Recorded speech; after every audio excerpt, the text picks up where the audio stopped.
Menteri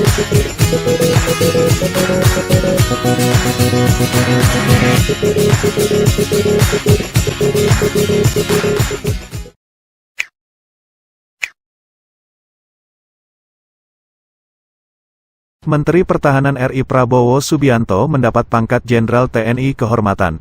Pangkat ini diberikan pada saat rapat pimpinan TNI Polri 2024 dilangsungkan di Mabes TNI, Cilangkap, Jakarta Timur, Rabu tanggal 28 Februari tahun 2024. Prabowo menjadi jenderal penuh setelah menerima kenaikan pangkat istimewa Jenderal TNI Kehormatan. Kenaikan pangkat Prabowo sesuai dengan Kepres nomor 13 TNI tahun 2024 tanggal 21 Februari tahun 2024 tentang penganugerahan pangkat secara istimewa berupa Jenderal TNI Kehormatan. Presiden Joko Widodo menyematkan langsung bintang 4 di pundak Prabowo. Saya ingin menyampaikan penganugerahan kenaikan pangkat secara istimewa berupa Jenderal TNI Kehormatan kepada Bapak Prabowo Subianto. Penganugerahan ini adalah bentuk penghargaan sekaligus peneguhan untuk berbakti sepenuhnya kepada rakyat, kepada bangsa, dan kepada negara. Saya ucapkan selamat kepada Bapak Jenderal Prabowo Subianto. Praktisi hukum, Dr. J.S. Simatupang menilai hal wajar manakala Menteri Pertahanan RI Prabowo Subianto mendapat pangkat Jenderal TNI Kehormatan yang diberikan langsung oleh Presiden Joko Widodo. Menurut J.S. Simatupang yang juga CEO PT Berdikari Insurance ini, mendapatkan informasi yang sangat valid, bahwa Prabowo pernah menolak ketika diusulkan pada tahun lalu. Lanjut Ketua Umum Rumah Aspirasi Prabowo Subianto, RAPS 08 ini, pemberian Jenderal Kehormatan ini sebetulnya sudah terlambat, mestinya diberikan jauh-jauh hari, misalnya ketika Prabowo menjadi calon Wakil Presiden Megawati Soekarno Putri. J.S. Simatupang juga membeberkan bahwa bukan hanya Prabowo yang mendapatkan pangkat Jenderal TNI, HOR. Sebelumnya, ada 7 jenderal yang menerimanya yakni Jenderal TNI, HOR, Purnawirawan, Hari Sabarno, Jenderal TNI, HOR, Purnawirawan, Suryadi Sudirja, Jenderal TNI, HOR, Purnawirawan, Susilo Sudarman, Jenderal TNI, HOR, Purnawirawan, Agung Gumelar, Jenderal TNI, HOR, Purnawirawan, Abdullah Mahmud Hendro Priyono, Jenderal TNI, HOR, Purnawirawan, Luhut Binsar Panjaitan dan Jenderal TNI, HOR, Purnawirawan, Susilo Bambang Yudhoyono. Berikut petikan wawancara lengkap dengan J.S. Simatupang ketika diwawancarai di Geraha Berdikari, Jalan Medan Merdeka Barat nomor 1, Jakarta, depan Istana Presiden RI, pada Kamis, tanggal 29 Februari tahun 2024.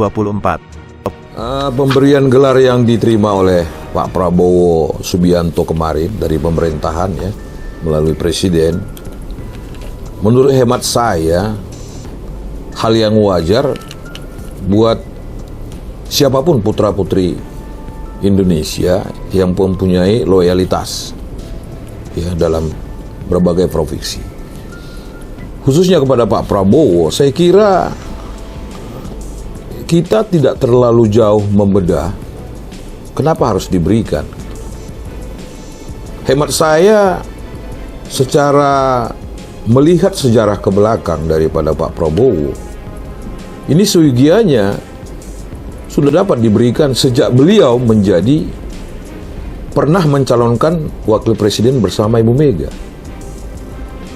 Karena hampir mayoritas Korps TNI yang pernah mengenal beliau, hampir mayoritas menyatakan dedikasi beliau kepada sesama prajurit, kepada anak buah, dan kepada negara.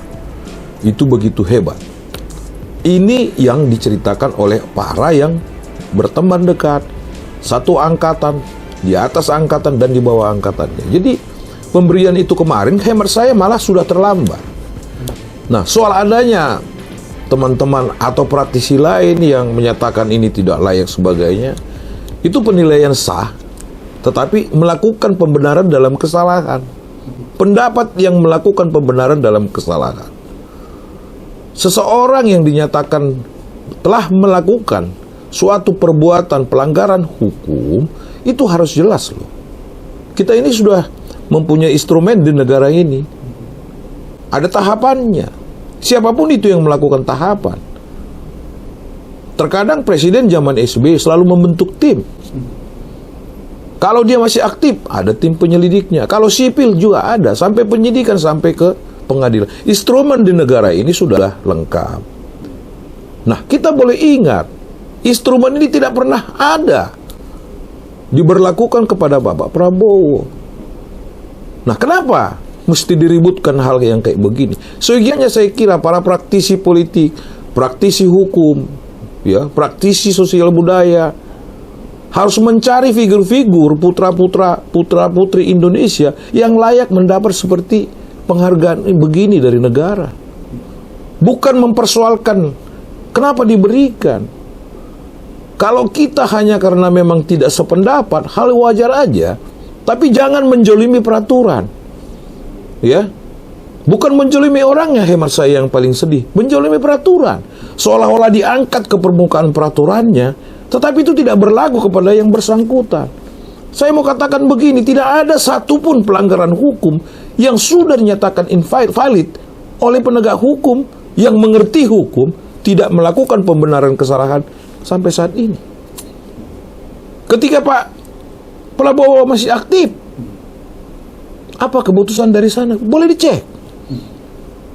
Ketika dibentuk tim swasta, apa? Seingat saya Pak Prabowo ini sudah pernah calon wakil presiden. Pasti ada administrasi yang dibutuhkan. Di situ clear loh, bersih loh. Nah, saat ini yang sangat kita lucukan, ketika masyarakat dalam Pilpres 2024 ini begitu antusias memberikan kepercayaan kepada sosok Pak Prabowo, di sini hiruk pikuknya jadi hebat. Pencalonan Pilpres bukan yang terhujat itu lebih besar kepada Pak Prabowo, kepada wakilnya. Tapi ketika sekarang ada penganugerahan Pak Prabowo, saya mau menghimbau begini kepada teman-teman praktisi. Kalau Anda seorang praktisi hukum, bicaralah tentang hukum. Jangan bicara tentang politik. Kalau Anda seorang praktisi politik, juga jangan bicara hukum. Gitu loh. Berikan kesempatan kepada yang mempunyai disiplin ilmu. Itu hemat saya yang paling baik sekarang. Nah, sosok Prabowo ini bukan di mata kalangan menengah elit ke atas sekarang dibutuhkan menjadi pemimpin. Suara untuk menentukan pemimpin itu di setiap negara ada di golongan menengah ke bawah. Bagaimana hiruk pikuknya? Bagaimana sekarang hasilnya tentang sosok seorang Prabowo? Di penantian 20 tahun beliau, kurang lebih. Masyarakat memberikan kepercayaan. Ayo kita dukung, ayo kita dorong. Tetapi kita evaluasi. Baru kali ini terjadi seorang calon presiden yang begitu besar antusias masyarakat, begitu besar antusias relawan, dan itu dibiayai sendiri. Apakah ini tidak bagian daripada suatu kepercayaan dari masyarakat? Nah, kalau kita seorang praktisi, bagaimana kepercayaan masyarakat terjadi kepada kita? Kita juga harus berkaca. Jangan menggurui sesuatu yang kita tidak bisa lakukan, sementara orang lain kita evaluasi yang belum terjadi. Bagaimana seorang yang mengatakan telah melanggar HAM?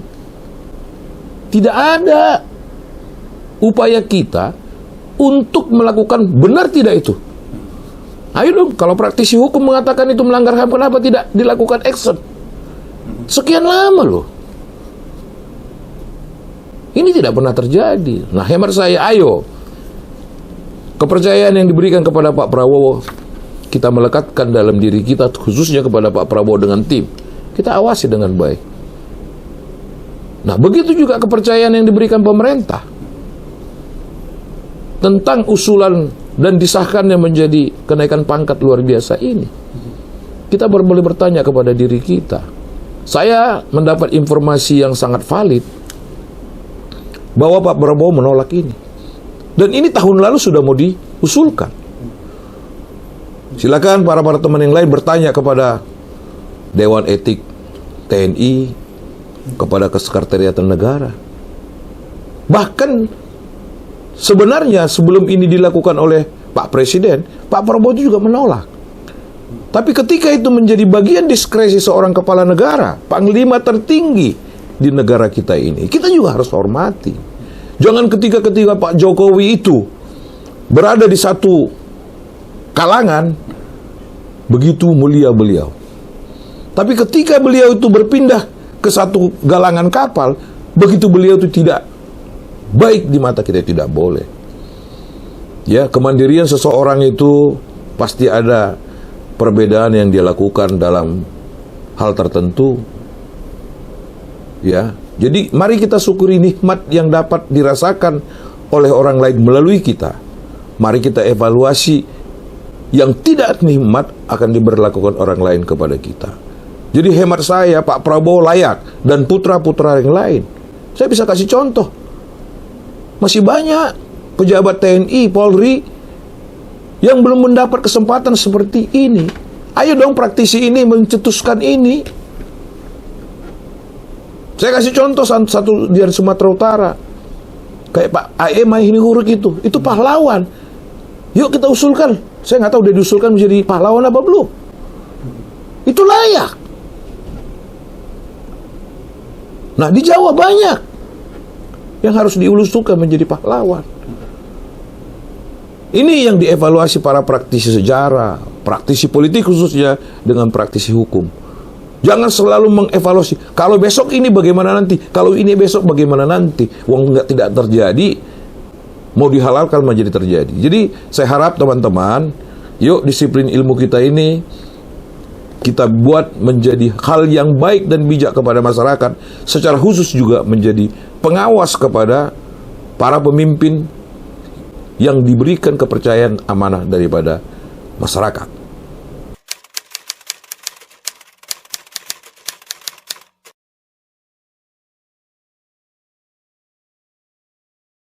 Ada beberapa yang mendapat kehormatan yang namanya ketika masih hidup ya.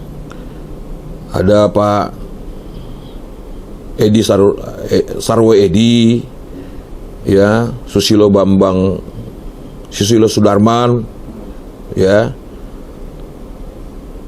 Suryadi Sudirja, ada beberapa, Pak Hari Subarno, ya, bahkan Pak Agung Gumelar. Cuma mungkin kepentingan ini berbeda. Ya, jadi hemat saya ini bukan hal yang luar biasa, malah hal yang biasa yang tertunda lama. Ya, mungkin kalau Gus Dur dulu tadinya presiden lama, ini pasti diberikan gitu. Ataupun mungkin Ibu Mega, cuma Ibu Mega karena sebentar presidennya, ya, nggak sempat memikirkan ini. Karena salah satu presiden yang sangat dekat dengan Pak Prabowo ini, ketika Pak Prabowo ini belum maju menjadi presiden, Ibu Mega cukup dekat gitu. Dan saya yakin sosok Prabowo ini di mata Ibu Mega cukup bagus, terlepas dari kompetisi 2024, ya.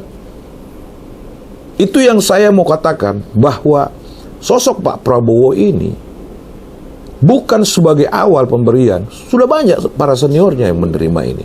Cuma kesempatan kali ini Pak Prabowo diberikan pas dengan event beliau diberikan amanah untuk memimpin negara ini 2024. Jadi ada mungkin pertimbangan, kalau sudah nanti dilantik baru diberikan atau diumumkan oleh KPU tanggal 20 Maret, ini berbeda lagi pendapatnya. Nah, itulah mungkin beberapa kebijaksanaan. Tapi hemat saya, ayo kita ambil hikmahnya. Bila perlu kita desak pemerintah untuk mengkaji kembali putra-putra yang belum mendapat seperti ini. Ya, dari TNI, dari Polri. Atau para kalangan sipil juga diberikan penghargaan. Dari kalangan olahraga yang membawa nama Indonesia. Layak-layak. Nah, mudah-mudahan juga pemerintah mendengar. Bapak A.E. Mahinihurik saya tahu persis bagaimana sepak terjangnya. Ya, itu menjadi bagian. Kalau sudah diberikan berarti saya yang lupa. Ya, saya mau katakan juga, banyak tokoh-tokoh Batak sipil yang harus dianugerahi sejenis ini, walaupun bukan pangkat yang dinaikkan. Saya mau katakan Pak GM Panggabean itu layak-layak tokoh pers Sumatera Utara, pembangunan. Nah, kenapa ini di kalangan orang Batak tidak diusulkan juga? Dari kalangan militer sekarang banyak. Dari kalangan jaksa penegak hukum banyak, Pak. Nah, kenapa mesti sosok? Nah, ini kalimat terakhir dari orang-orang bijak selalu memang ada. Pohon itu semakin tinggi, pasti badannya tinggi. Semakin hebat orang dalam melakukan kebaikan, semakin banyak kecurigaan dalam hidup pekerjaan dia. Itu dialami. Kadang-kadang saya juga alami. Begitu saya berniat baik, dicurigain. Nah, sosok Prabowo itu begitu juga. Dan itu bisa terjadi bukan dari halangan musuh politiknya, dari teman politiknya. Dan ini bakal terjadi dalam waktu dekat.